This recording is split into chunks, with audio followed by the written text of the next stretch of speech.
I'm here for the nanny interviews. Has anyone asked you your pronouns? Yeah, no one's asked me that. Let's talk about HBO Max's new sort of agenda to push out inclusive content, inclusive programming. I love it. I'm not mad at it. I'm super happy. So I don't know how this was like not promoted the way to the full extent, but I found this show on HBO Max called Sort of, and it's about a non-binary lead character who's just kind of like living life. And I think they're in Toronto. It's a comedy about a non-binary character. And I thought that was so interesting. This is the first time I've ever seen anything like this. And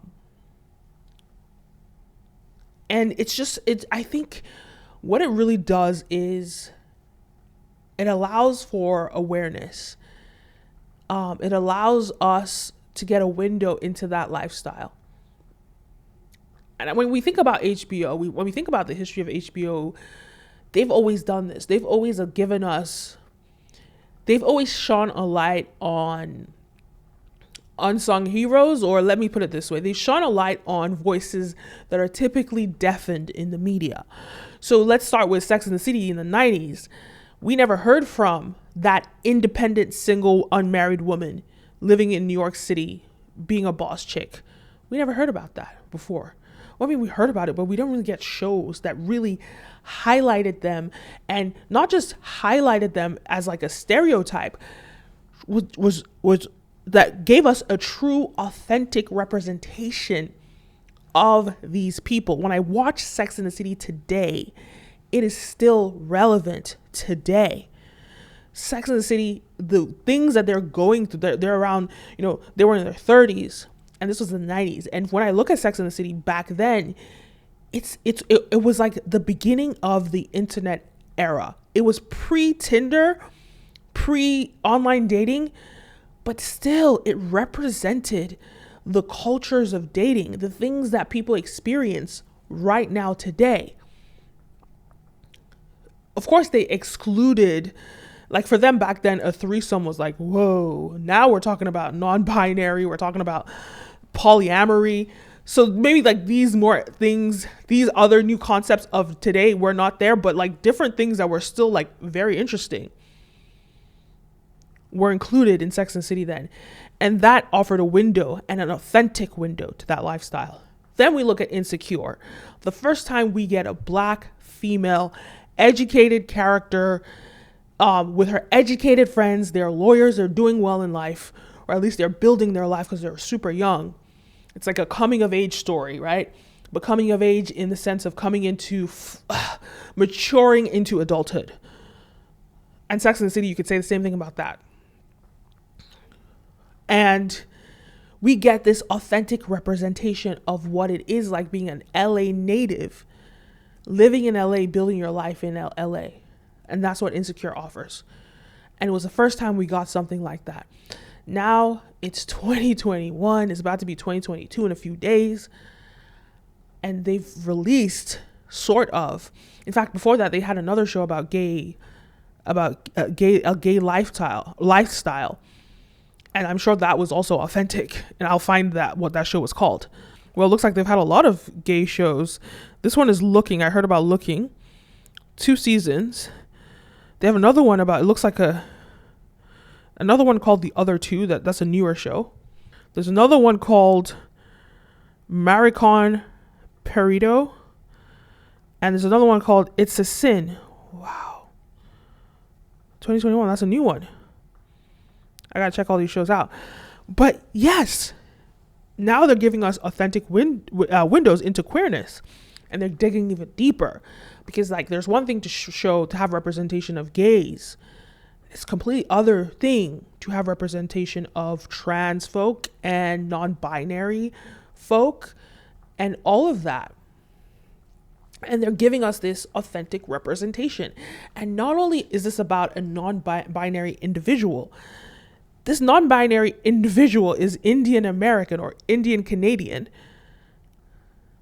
And so that's also, so they're showing us intersectionality. And that is what is unique. But before we get into that, don't forget to like, follow, subscribe, all the above. It really pushes this video out in the algorithm and encourages me to make more videos. This video is brought to you by Brand Video Pro. We help brands and influencers scale their influence and sales. So if that is useful to you, head on over to our website, click the link down below, and find out how we can help you. All right, let's begin. Because at the end of the day, America is a melting pot, or let's say the Americas, even Canada, is a melting pot of different cultures.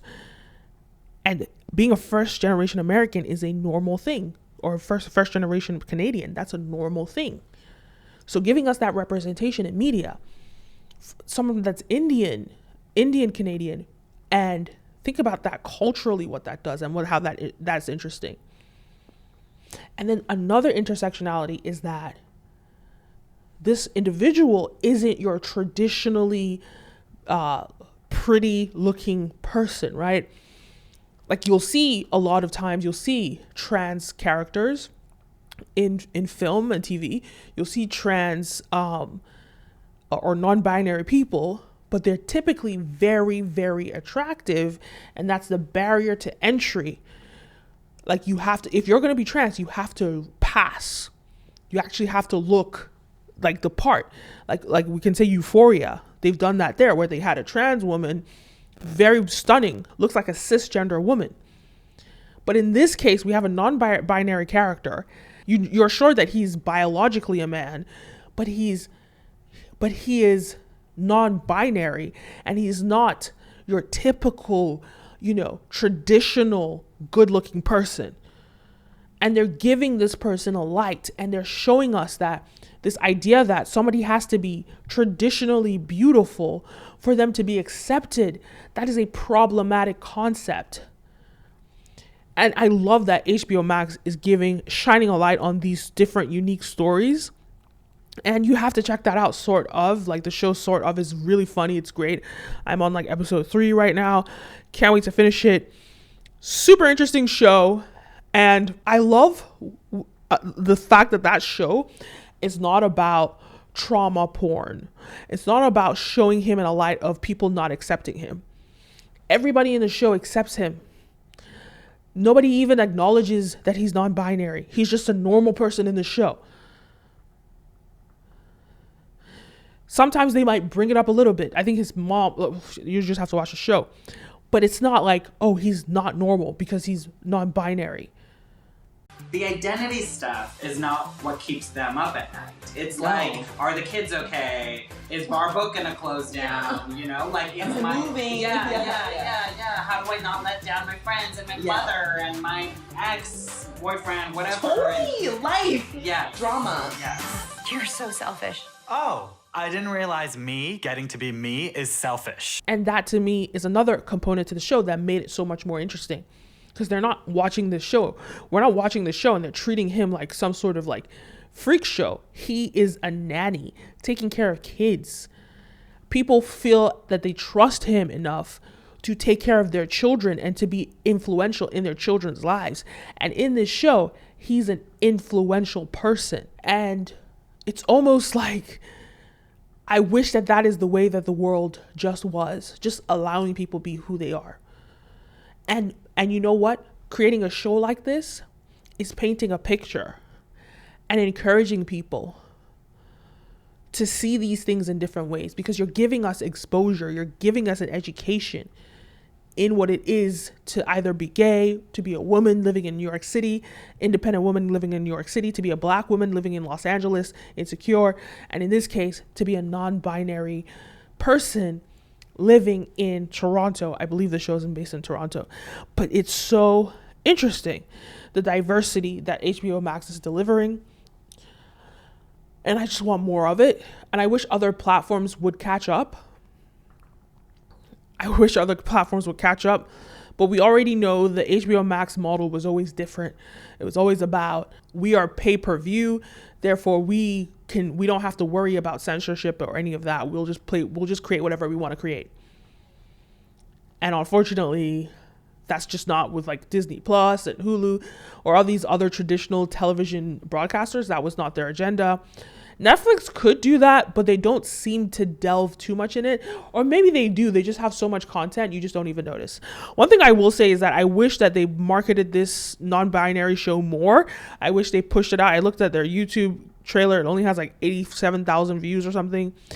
I found it like randomly by chance in my HBO Max gallery or library. And so I wish like they marketed it more, because how did I not even know that this was coming out? Anyway, these are my thoughts. What are your thoughts on HBO Max's new agenda? Or it's not new agenda, but their agenda to tell more stories, progressive stories, inclusive stories. What are your thoughts on that? Leave a comment down below. Don't forget to like, follow, subscribe, all the above. My name is Kenim, and see you next time. Peace.